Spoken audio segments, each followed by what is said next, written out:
Bismillahirrahmanirrahim. Assalamualaikum warahmatullahi wabarakatuh. Salam sejahtera untuk kita semua. Selamat datang teman-teman sekalian di akun Instagram @canur_society. Ini adalah akun resmi yang dikelola oleh NCMS, oleh Nurholis Media Society. Nah, sore ini kita kembali lagi di live Instagram dalam program talk show Humanisme Cak Nur, sebuah program yang dibuat secara khusus oleh NCMS dalam rangka peringatan Haul Cak Nur yang ke-15. Teman-teman sekalian yang baru bergabung, ini adalah topik kita. Ini topik yang sangat penting dari aspek pikiran Cak Nur. Kita akan membahas satu sisi mengenai humanisme Cak Nur yang akan dibahas bersama oleh Bapak Nanang Tahqiq MA. Beliau adalah dosen falsafah di Universitas Islam Negeri Syarif Hidayatullah Jakarta.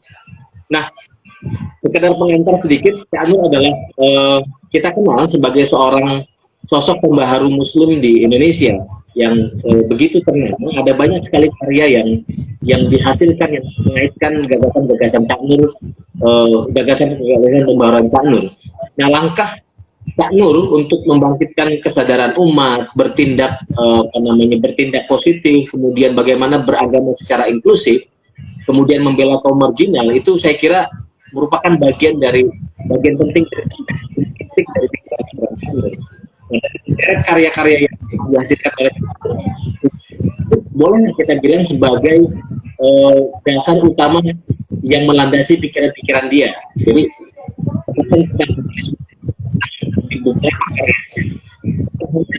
dia membahas tentang persoalan sosial, misalnya soal politik, tetapi dalam konteks agama saja itu masih berupaya mengkaitkan aspek-aspek keagamaan dengan aspek. Dalam salah satu karyanya misalnya Cak Nur bilang begini, agama, kata dia, bersifat kemanusiaan karena bertujuan untuk manusia untuk kebahagiaan. Jadi agama itu masyarakat menuntun manusia itu menuju cahaya terang, bukan malah membutakan. Jadi tindakan-tindakan itu harus positif, katakanlah begitu. Nah, ini yang mau kita bahas pada sore hari ini bersama saya kira sekarang jadi ada sekitar pertama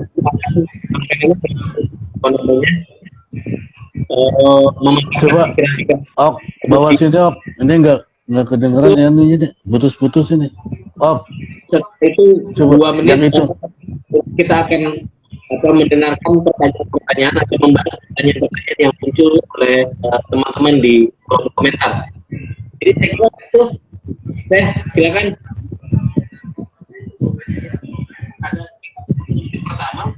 Ya, baik. Terima kasih. Selamat untuk Canur Society menyelenggarakan Haul ke-15 Cak Nur. Semoga NCMS terus melakukan kajian-kajian. Dan selamat untuk staf NCMS, Rozi Majid, Guswin, Baomi, dan seluruhnya. Terima kasih sebelumnya telah mengundang saya untuk berbicara humanisme perspektif Cak Nur. Memang Cak Nur kebanyakan bicara itu dari pendekatan kalam.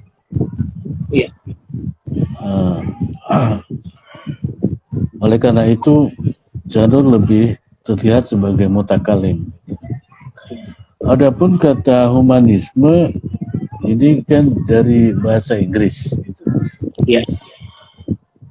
Ini saya menjelaskan yang saya pahami dari Cak Nur ya, dari ceramah-ceramahnya, dari buku-bukunya. Gitu. Nah, Cak Nur, humanisme ini adalah dari bahasa Inggris dan pertama kali muncul di Eropa Barat. Jadi orang Inggris lah yang menggunakan kata humanisme. Ca Nur memahami humanisme ialah satu paham, meyakini atau mempercayai kemampuan manusia, terutama kualitas manusia sebagai makhluk. Ya. Nah, dalam hal ini bahwa nilai dan kedudukan manusia ini menjadi kriteria utama dalam segala hal.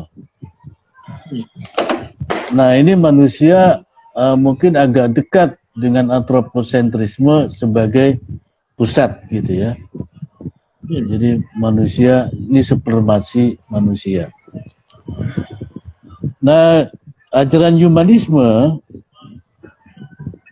itu Barat mengakui, dikatakan dari Judeo-Kristiani atau dari Greco-Roman, Yunani Romawi atau Yahudi Kristen.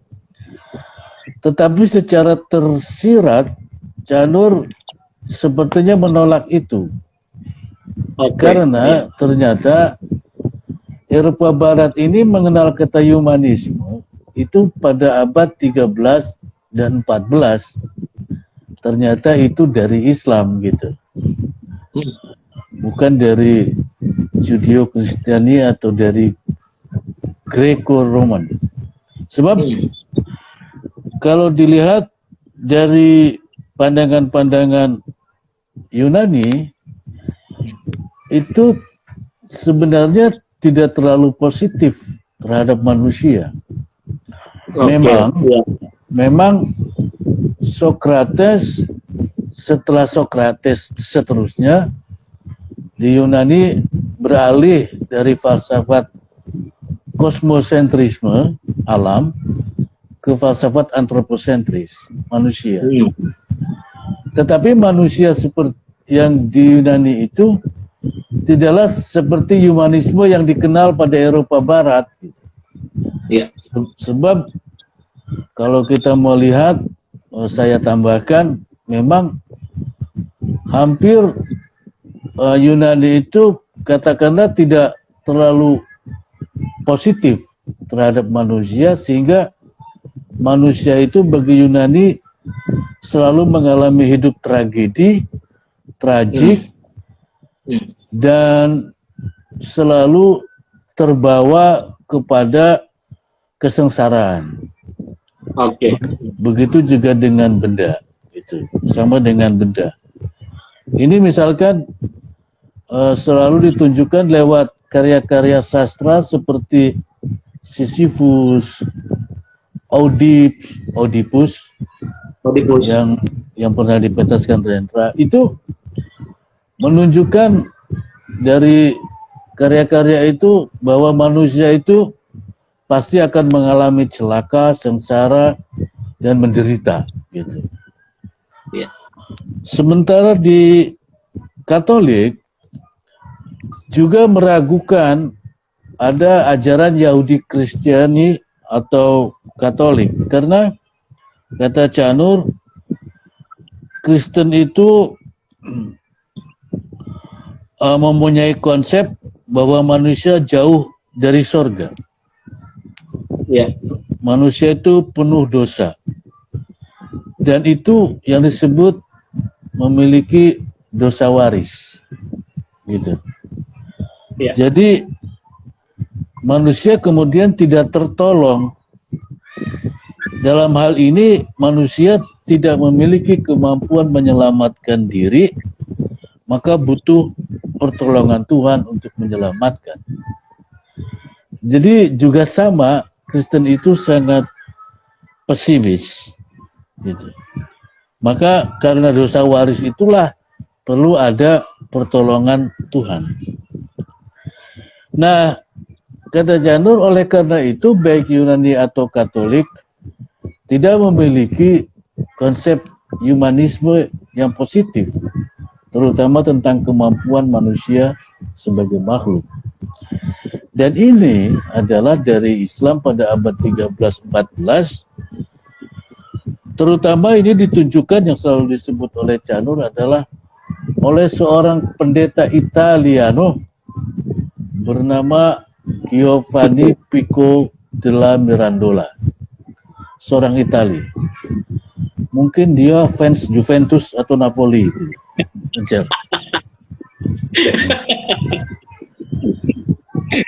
Kalau kata Gusin, ngopinya cappuccino delicioso gitu. Nah, pendeta ini menyatakan bahwa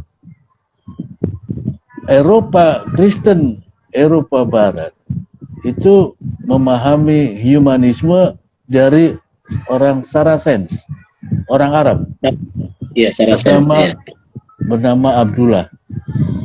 Tapi mungkin Abdullah bin Ja'far, tetapi sebenarnya Muhammad bin Abdullah gitu. Kayaknya Pico della Mirandola ini nggak tahu Muhammad bin Abdullah, taunya Abdullah aja gitu. Iya. Iya, padahal bapaknya kan udah mati. Maksudnya Muhammad bin Abdullah gitu. Ya kan karena di Inggris kan disebut nama belakangnya kan. Betul. Muhammad Abdullah, dipanggilnya Abdullah gitu. Padahal Abdullah bapaknya. Karena hanya Nabi Muhammad lah yang memberikan konsep dalam khutbatul wada tentang manusia. Ya. Nah, tetapi kemudian terutama ini adalah di abad 13-14 zaman Renaissance. Tetapi menariknya bahwa di Kristen ini humanismenya walaupun dari Islam ternyata sekular gitu. Oke, iya. Tidak rohani seperti Islam. Dan lebih menarik lagi, sekularisme ini juga pengaruh Islam. Pengaruh Ibn Rus. Jadi orang Kristen itu menafsirkan bahwa Ibn Rus itu punya pandangan kebenaran dua jenis. Pertama khawas, kedua awam. Kalau Ibn Rus kan membedakan ada khawas, ada awam. Tapi dipahami oleh Averroes Latin bahwa itu adalah dua hal berbeda. Jadi artinya kebenaran itu pilih antara khawas atau awam. Nah, khawas ini sekuler kan. Awam itu agama. Maka itu humanismenya humanisme sekuler mengikuti Ibn Rus. Walaupun kata orang Islam itu tafsir ambiar itu. Tetapi orang yang namanya tafsir sah aja kan gitu. Dan mereka melakukan itu bahwa humanisme itu, dan lebih lagi humanisme itu kemudian puncaknya pada komunisme yang kecewa terhadap industri. Cuma saya kurang mengerti tentang komunisme. Ya memang itu kayaknya dari Marxisme, Leninisme saya kurang paham. Hanya memang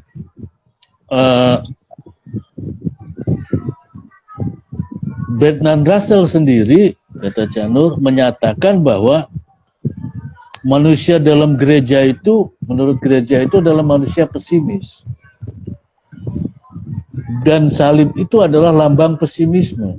Oleh karena itu, Bertrand Russell menulis buku tentang kehancuran salib. Gitu. Kenapa saya tidak Kristen? Gitu. Padahal Bertrand Russell itu berangkat dari keluarga pendeta, keluarga seperti itu. Nah, dengan demikian perjalanan humanisme di dalam Kristen Eropa Barat itu sebenarnya dari Islam, tetapi mengalami deviasi atau mengalami penafsiran yang berbeda lah gitu. Ya, kalau tidak bisa disebut deviasi. Saya pikir itu yang bisa saya antarkan. Mudah-mudahan ya sebagai semangat aja. Jangan lama-lama, ntar cepet habis nih Instagramnya. Terima kasih, silakan moderator. Iya. Terima kasih Kak Nanang. Aduh, ini apa namanya? Ada banyak sekali yang bisa kita tangkap dari gagasan humanisme Cak Nur sebetulnya. Bahkan saya pernah banyak sekali pertanyaan yang muncul sebetulnya terkait dengan gagasan humanisme ini. Jadi kalau di dalam saya mengutip itu dari misalnya dari dalam buku Indonesia Kita aja misalnya. Ini menjelaskan soal Piagam Madinah, kemudian sebetulnya yang asali kan soal bahwa ada apresiasi yang tinggi terhadap kemanusiaan, apresiasi yang sangat baik terhadap orang-orang yang di Islam, katakan begitu. Jadi penghormatan kemudian satu urutan humanis itu baru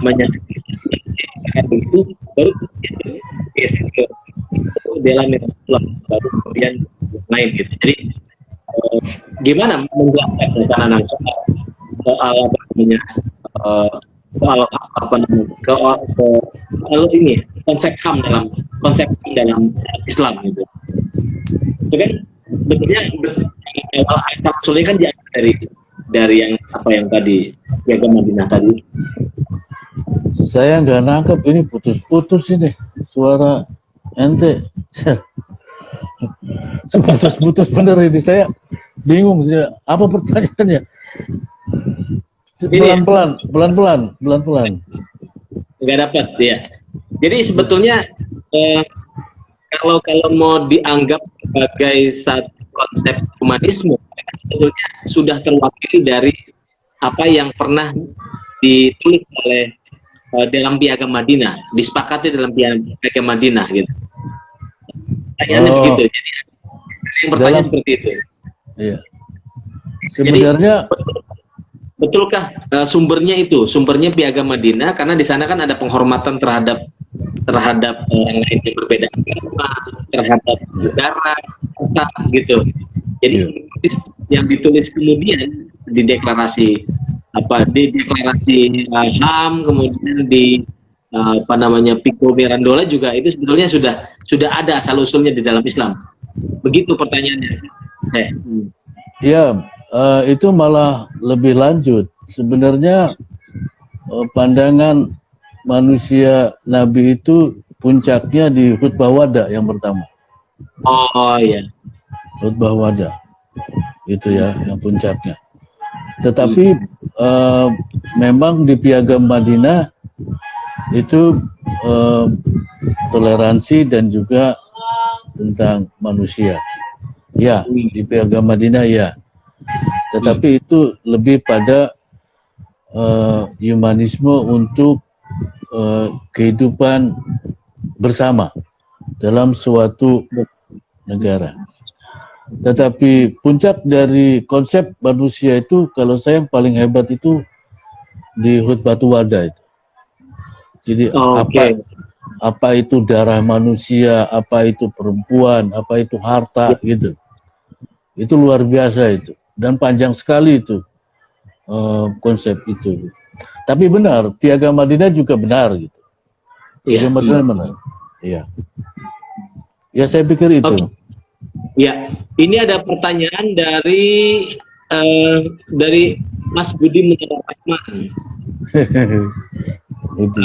Mungkin bukan pertanyaan tapi komentar ya. Humanisme Cak Nur disebut religius, tapi tafsirnya dahsyat.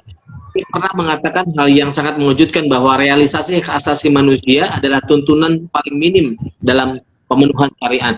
Jadi ini komentar aja sebetulnya. Komentar dari Mas Budi. Ntar saya baca apa nih? Ya itu ada di ini kita. Tafsirnya dahsyat, hal yang sangat mengejutkan bahwa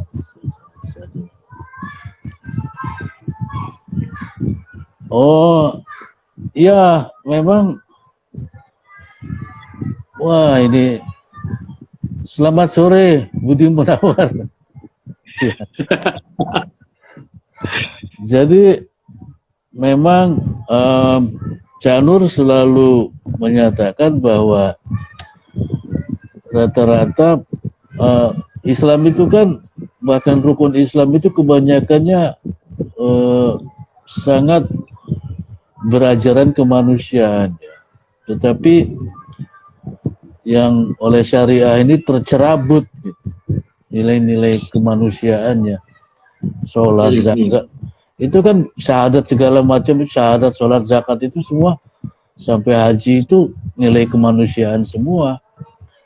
Tetapi memang dalam syariah ini kebanyakannya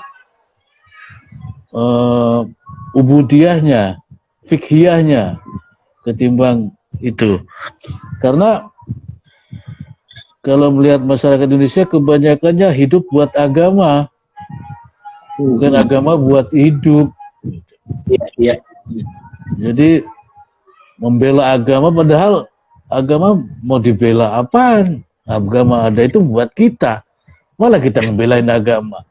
Kata Tuhan siapa lu? dan itu memang ironik ya, ironik sekali. Misalkan syahadat ya, syahadat itu kan sangat penuh dengan kemanusiaan, bahwa Muhammad adalah utusan Tuhan, gitu kan? Iya. Lalu sholat diakhiri dengan salam ke kiri ke kanan, itu kemanusiaan.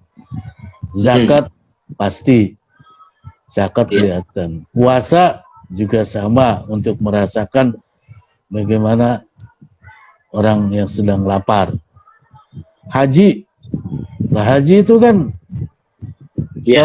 syarat sah haji kan wukuf, bukan tawaf. Iya.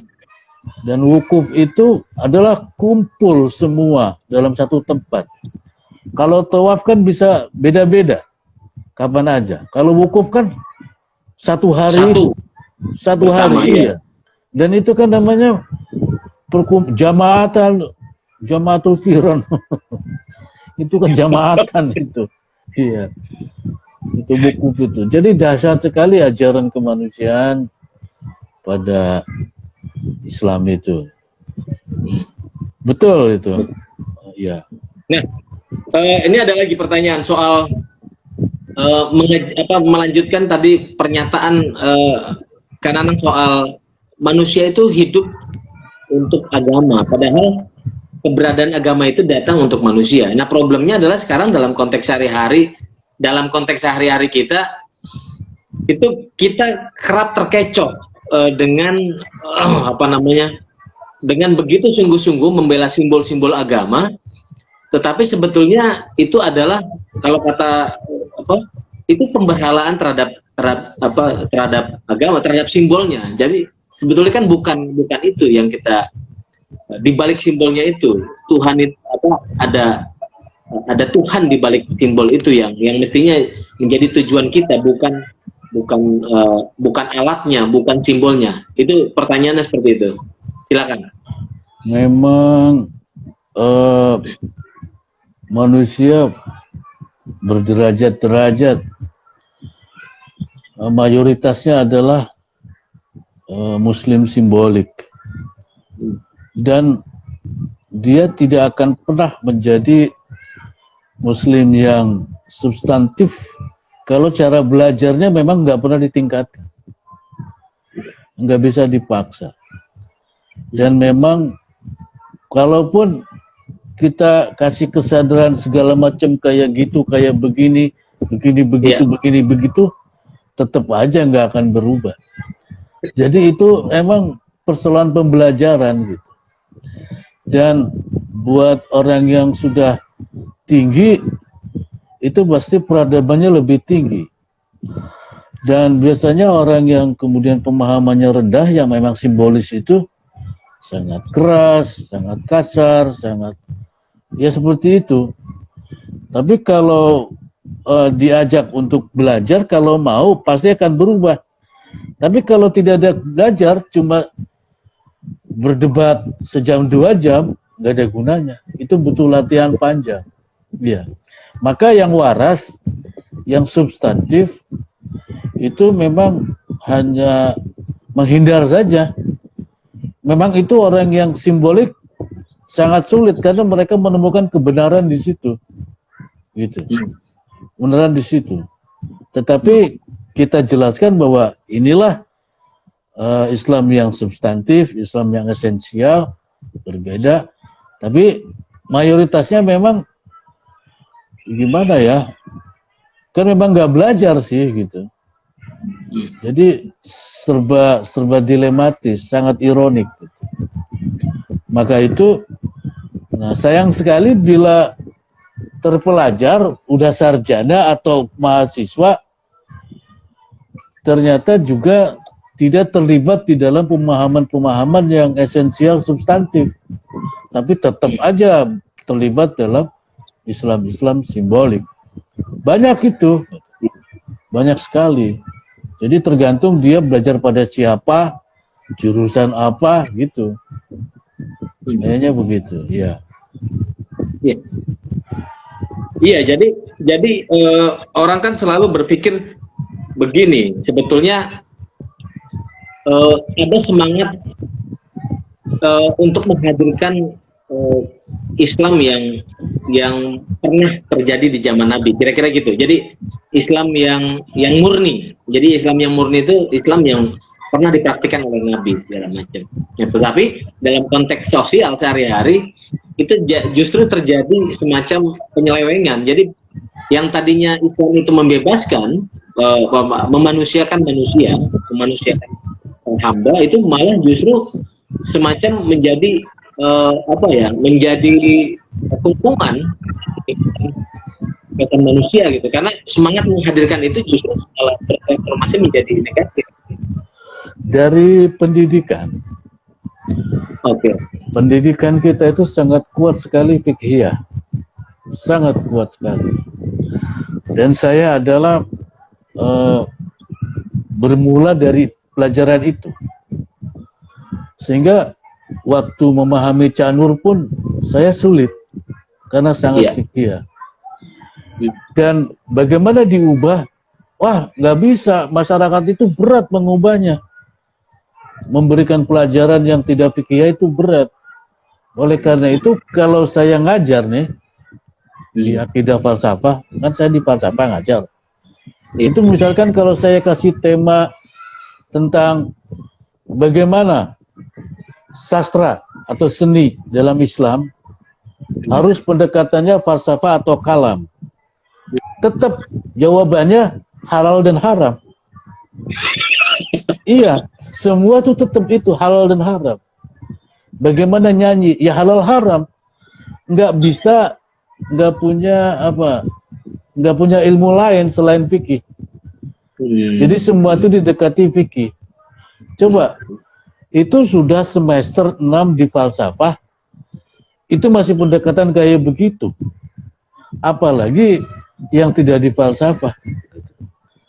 Jadi pendidikan fikih itu kuat sekali dan berat betul. Maka kalau mau mengajarkan yang non fikih, siap-siap dikudeta, siap-siap di gitu. Iya, apalagi yang peradaban segala macam. Dan ini akan terus tidak akan berubah kalau sistem pendidikan tidak berubah. Dan itu berubah pun saya berubahnya kan pada saat mahasiswa. Bukan saat saya di ibtidaiyah atau di pesantren. Di pesantren saya juga fikih banget. Gitu. Yang malah serem banget, ketakutan sama falsafah. Maka itu pendidikan, tapi lah agak lumayan juga sih dengan, walaupun sudah ketemu di perguruan tinggi agak lumayan, sudah mulai banyak ya. Hanya ini belum tembus, misalkan ke SMA dulu, aliyah, lalu ke Tsanawiyah, ini belum tembus. Maka mungkin NCMS harus membuat itu. Jadi mengajari anak-anak aliyah untuk pendidikannya tidak pada pendekatan fikih. Ya, terima kasih. Ada pertanyaan dari Dida Darul Ulum. Waduh, ini aktivis nih. Karena yang di Pandeglang nih santri. Oh Apakah iya. mahasiswa para Madinah dulunya, mahasiswa Kanana, apakah humanisme di dunia Islam menafikan nilai-nilai sekuler yang selama ini berlaku di Barat, walau kita sulit menemukan yang sepenuhnya sekuler? Humanisme Apakah humanisme di dunia Islam, nah itu ada di teks ini. Apakah humanisme di Islam menafikan nilai-nilai sekuler yang selama ini berlaku di Barat? menafikan. Ya, menafikan. Jadi humanisme itu ada dua, humanisme religius, ada humanisme sekuler. Nah, yang di dalam Islam mayoritasnya ya tadi bukan humanisme religius, tetapi fikih gitu, sangat fikih, sangat cenderung pada ibadah, belum humanisme religius, belum. Tetapi yang Barat itu pasti kan itu sekuler banget humanismenya, nggak ada tatanan-tatanan rohaninya gitu. Nah, tetapi kalau Islam itu memberikan ajaran bahwa humanisme itu harus religius, ada persoalan spiritualitasnya, selain intelektual ya, juga harus spiritual. Itu yang diajarkan oleh Islam. Lalu apakah muncul pada Islam? Ya memang ada muncul dalam Islam, tapi tidak mayoritas gitu. Seperti cerita Nabi memberi makan orang Yahudi gitu kan. Itu yang Nabi lakukan kan humanisme religius. Betul, gitu. betul. Ya memang kalau di kita kebanyakan yang persis humanisme religius kayak menyantuni yatim piatu, menyantuni janda-janda, orang-orang miskin, itu sangat religius gitu. Memang kelihatan sekali gitu. Hanya kalau dalam hal toleransi beragama segala macam itu religiusnya jadi malah terbalik menjadi kanan betul gitu. Kanan betul. Iya. Jadi sangat berbeda lah gitu. Apalagi peristiwa Gubernur DKI kemarin itu maksudnya humanisme religius, tapi jadinya malah dan kayaknya bukan religius kayak begitu itu. Ya, nggak religi banget itu. Ya, kira-kira gitu deh. Ini ada komentar dari apa nih, Niki Marsia, dari Mbak Niki Marsia. Ini jadi sebetulnya problem kita itu problem masyarakat kita di Indonesia. Ya kita kasih contoh Indonesia. Karena dari lahir itu sudah dikasih ajaran praktis. Jadi yang ini salah, ini pelan-pelan. Ini putus-putus, pelan-pelan kalau ngomong. Ulangi. Problem kita masyarakat beragama di Indonesia itu karena sejak lahir itu sudah diajar yang dogmatis gitu. Jadi yang ini benar, yang ini haram, yang ini halal. Kalau berteman dengan orang non-Muslim itu ya boleh. Jadi problem itulah yang sebetulnya bentuk orang atau mindset anak itu sampai dia dewasa. Gitu ini ya.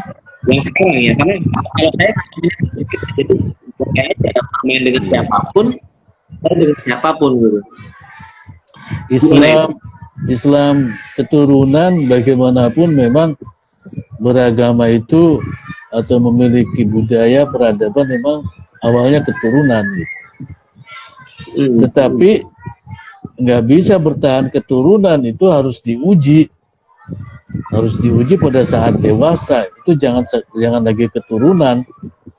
Dan kalau keturunan terus itu berbahaya, dan saya yakin itu nggak bakalan masuk surga itu buat orang yang tidak bisa mempertahankan keislamannya hanya karena keturunan aja, itu enggak. Nah, maka itu misalkan banyak sekali masyarakat itu seperti saya, itu di keluarga saya itu Muhammadiyah ada, NU ada, gitu kan.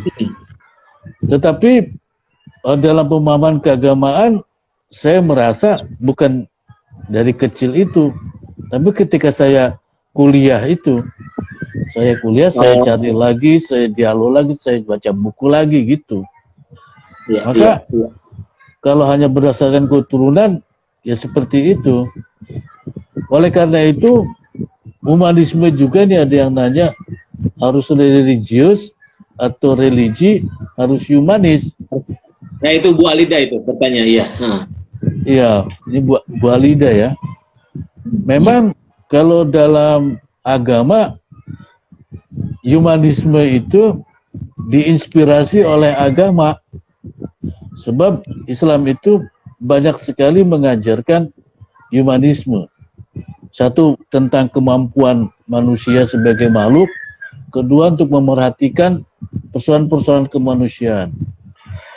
Perdebatan yang membuat Islam cerdas itu pintar adalah kalam awalnya. Bukan fikih, bukan tasawuf, kalam. Dan kalam itu karena Mu'tazilah. Dan Mu'tazilah itulah yang menyatakan bahwa manusia itu punya kekuatan. Dan Mu'tazilah itu yang menyatakan bahwa Tuhan itu maha adil sehingga tidak bisa menentukan perilaku manusia, tapi manusia itu memilih. Iya. Yang kemudian ditolak oleh Asy'ariyah gitu. Tapi Asy'ariyah memang tidak rasional teologinya. Maka mereka Mu'tazilah ini berpikir tentang manusia, dasarnya adalah agama. Gitu. Jadi humanisme mereka itu religius, dan agama mereka itu juga mendorong mereka menjadi humanis. Bu Alida, ngerti nggak ngerti, manggut-manggut aja lah ya.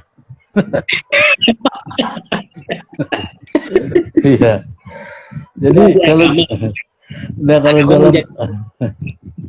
humanistik gitu ya. Iya. Agama menjadi humanistik ya. Agama menjadi inspirasi benar bagi sikap humanis. Coba kalau di dalam sejarah Islam tuh, Islam benar-benar gak punya Nabi itu membawa Islam itu gak punya di tanah Arab, gak punya peradaban, gak punya budayanya budaya Arab gitu. Maka begitu ketemu Yunani, ketemu Persia, ketemu bangsa-bangsa tinggi peradaban, Islam belajar. Ya. Islam belajar, iya. Kalau Islam nggak ketemu dengan bersentuhan dengan tetangga-tetangganya, Islam juga nggak bakalan maju. Itu. Jadi Islam itu karena bersentuhan menjadi maju. Akhirnya menjadi mengerti bagaimana humanisme, bagaimana seperti itu. Iya. Itu eksonnya banyak sekali ini di rumah itu. Ini Banyak. ada pertanyaan dari kawan kita ini, ada Ansar Saud. Apakah humanisme universal? Apa tandanya yang paling utama? Misalnya pada Gus Dur, Mandela, pada Hatta. Humanisme bersifat universal. Ya, humanisme itu memang universal, ya, memang universal, tetapi penemuannya secara lokal gitu. Artinya sesuatu yang konsep humanisme itu ada di mana-mana, tetapi secara lokal berbeda-beda. Jadi misalkan ya tentang kesantunan aja. Di kita biasa menanyakan apakah sudah berkeluarga, punya anak berapa, udah kawin atau belum. Jangan coba-coba nanya begitu di dunia barat. Wah, parah sekali. Dia tanya urusan kamu apa, nanya saya udah kawin apa belum, punya keluarga apa belum. Privat Iya, gitu ya. itu privat, juga termasuk politik, itu privat. Tetapi mereka tetap memahami bahwa ada humanisme, ada dalam pengertian kemampuan manusia, ada dalam pengertian kemanusiaan. Mereka ada gitu. Mereka lebih manusiawi kalau menolong orang yang gitu. Tapi karena negara itu sangat welfare state, maka mereka tidak berhak nolongin orang-orang yang miskin itu. Iya. Nggak berhak, itu negara itu. Gitu. Jadi kita kan undang-undangnya doang, negara aja kita-kita juga yang ngumpulin. Iya. Kalau di sana, nah jadi humanisme itu universal. Tetapi memang penggunaan secara lokal berbeda-beda. Nah, Cak Nur dan Gus Dur, ya itulah ya, perbedaan peradaban, perbedaan ilmu, perbedaan tingkat kecerdasan, tingkat ilmu pengetahuan, menjadi sulit bagi yang rendah memahami mereka. Iya. Dan akhirnya mereka merasa teringkari, merasa ditindas. Dan memang orang yang pintar, yang tinggi peradaban itu bukan menindas, sekalipun memang menjajah kayak Belanda ya. Belanda itu peradabannya lebih tinggi, padahal Belanda itu cuma dua, Van Basten sama Ruud Gullit. Tapi menjajah 250 juta bangsa Indonesia. Itu kalau nggak peradaban tinggi nggak bisa itu. Dan Indonesia memang inlander. Indonesia inlander. Makanya nggak pernah sampai bisa memahami Cak Nur dan Gus Dur. Nggak pernah sampai. Karena ilmunya rendah banget gitu. Mohon maaf ini. Memang harus dikatakan ini. Tapi ya memang begitu. Jadi kalau beda ilmu, beda ini susah mereka memahami itu. Maka itu yang nama pendidikan tadi itu dan misalkan tukar pikiran segala macam itu menjadi penting untuk pembelajaran. Dan Nurholis Majid Society ini menjadi pencerahan, juga gerakan penyadaran terhadap kebodohan masyarakat Indonesia yang masih terlalu jauh tingkat pendidikannya. Ya. Iya, memang problem kita kan kadang-kadang lebih barriernya itu batasnya itu kadang-kadang di katakanlah masjid itu tidak takmir masjid atau ada ustaz di kampung. Makanya NCMS itu pernah membentuk satu program itu namanya pelatihan mubalik muda, itu memang membekali anak muda yang jadi mubalik di daerahnya masing-masing, di provinsi masing-masing, itu untuk kembali ke daerah itu dengan bekal tadi pikiran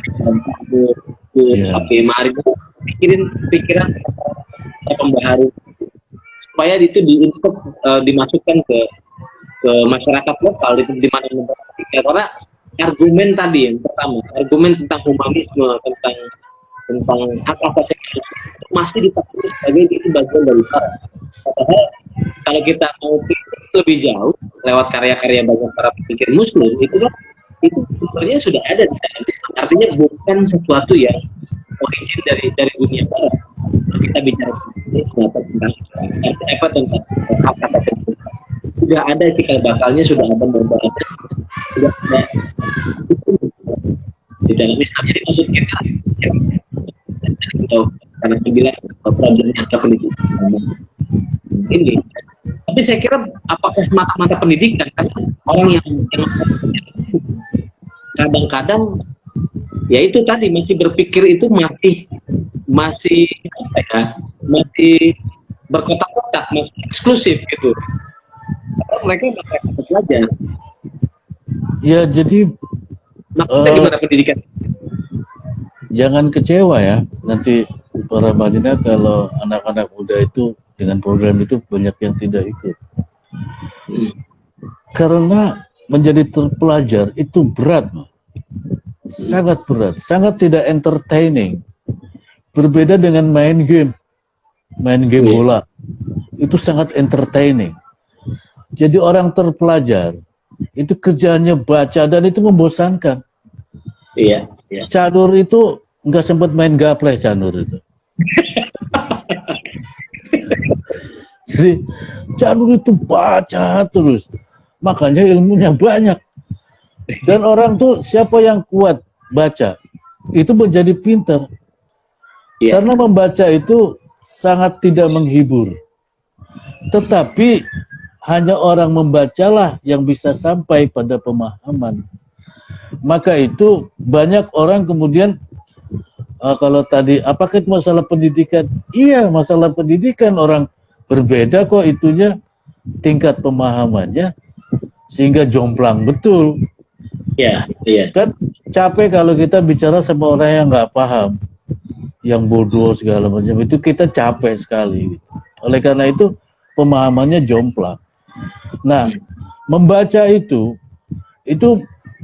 membosankan, kemudian bikin capek, tetapi tidak ada orang yang banyak membaca tidak pintar, tidak ada. Tidak ada orang yang banyak membaca tidak terdidik, tidak terpelajar, tidak ada. Gitu.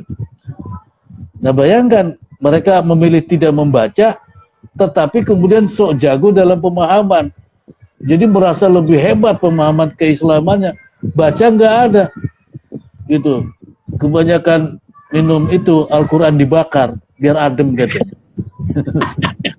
Al-Quran dibakar dicampur kopi biar adem gitu. Tapi nggak ada referensinya. Adem itu biar otaknya cerah gitu. Tapi nggak pernah baca, yang nggak ada referensinya. Maka itu pendidikan menjadi sangat penting. Kalau mau sama itu selalu lewat pendidikan. Maka jangan kecewa ya, karena berat belajar itu. Maka paling yang sukses 2 orang, 3 orang, ya seperti gitulah. Iya. Iya betul. Ya tentu saja kami ekspektasinya tentu tinggi bahwa semangat keberagaman Islam yang inklusif itu bisa secara luas ke yang lain ya di lokal gitu, ya, dimana balik ini berasal. Ya tentu saja. Tapi ya tentu ada kesulitan bagaimana menyampaikan jasa bagaimana diterima sama masyarakat. Tapi kami sangat bahagia karena beberapa mubalik muda di Nurholis Majelis Society yang kita ini itu juga banyak banyak yang bermain di wilayah media sosial. Jadi penyadaran itu bukan hanya di kampus, tapi mereka juga berjuang dalam konteks dakwah itu di media sosial. Jadi, waktu kita sudah jam 49:50. Mungkin ada terakhir yang mau disampaikan, Kananang, mungkin belum kita tutup 1 menit. Ya, saya nutupnya yang barusan aja tadi tentang mubalik. Ya. Kalau dulu zaman Islam ini problemnya mubalik Indonesia ini nggak pernah belajar falsafat. Iya. Jadi kering dia dan nggak tajam cara berpikirnya. Kenapa begitu? Orang dulu mubalik dulu zaman klasik pakai falsafat yang kemudian ditiru sekarang oleh Triarkara dan oleh Budi Munawar Ahmad. Makanya Budi Munawar Ahmad itu disebutnya Kiai Romo itu.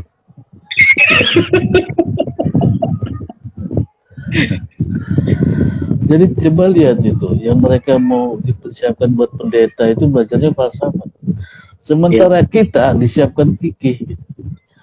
Maka selain itu tadi ya pendidikan itu, maka humanisme juga harus melalui pendidikan yang luar biasa dan memang pendekatannya harus falsafat. Selamat untuk NCMS, terima kasih, sampai jumpa lagi. Terima kasih, Kananang. Ini banyak sekali kendala, terutama di saya. Saya dengar beberapa komentar, suara saya katanya putus-putus terus. Iya. Saya mohon maaf. Saya nangkepnya lewat imajinasi aja tadi. saya juga nggak nangkep tadi, tapi imajinasi. Ya, apa nanti hasilnya mudah-mudahan bagus. Terima kasih karena para penanya. Tadi ada Mas Budi, ada Mas Kemal, ada Bu Alida, ada Mbak Umi juga tadi mantau kita. Oh iya Kalian Bang. Ya. kita ya. Lagi sekarang alhamdulillah kita bisa lagi mengudara ini karena sempat lama sakit. Kemudian pelan bangkit dan sekarang udah mulai ngajar dan bisa live Instagram itu lebih penting lah. Terima kasih semuanya teman-teman sekalian. Kita besok akan ada Instagram juga dengan Bu Sudah Mulia tentang perempuan dalam peperangan terorisme. Kemudian hari ini kita bicara tentang apa namanya bersama Dewi Karti pada leluhur Wiwitan tentang keyakinan di negeri. Kemudian hari Senin saya bisa yakin. Saya kira itu. Terima kasih teman-teman sekalian. Terima kasih terutama narasumber Bapak Nanang Takik MR yang sudah berkesempatan untuk mengisi dialog pada hari ini. Wassalamualaikum warahmatullahi wabarakatuh.